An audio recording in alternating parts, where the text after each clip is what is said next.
закуска. Ето това ми е цялата закуска. Това е пиле, а това другото е дропченца с един хелм.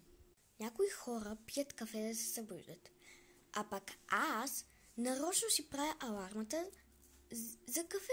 Да, е така. Не да се събуждам, а за така.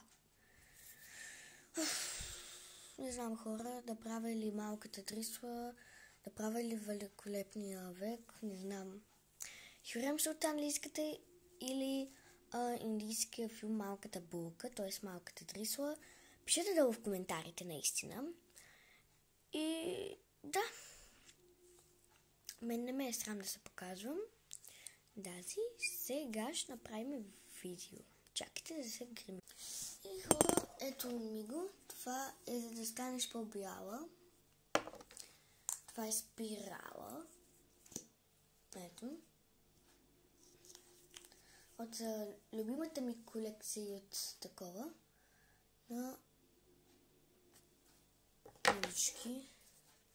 Това е супер яко червило, което всъщност аз съм го направила това червило. Наистина, аз не се бавам.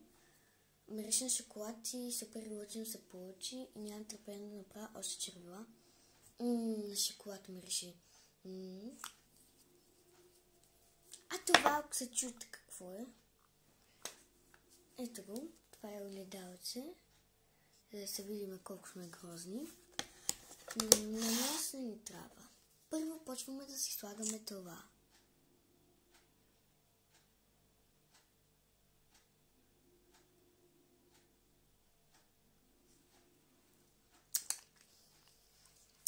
Знам, че трябва да се направя заете. Да.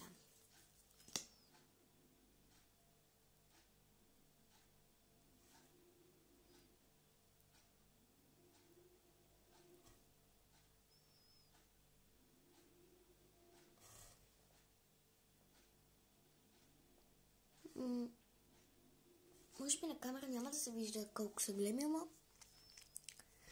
не знам. И любимото ми нещо. Слагаме тук под очите ти. Да съм спала, защото аз се чудих дали да направя. Чакай. И нанасяме с червилото ето тук. Тук и под нослето. И ето го финалния такова. Надявам се да ви е харесал. Оставете лайк.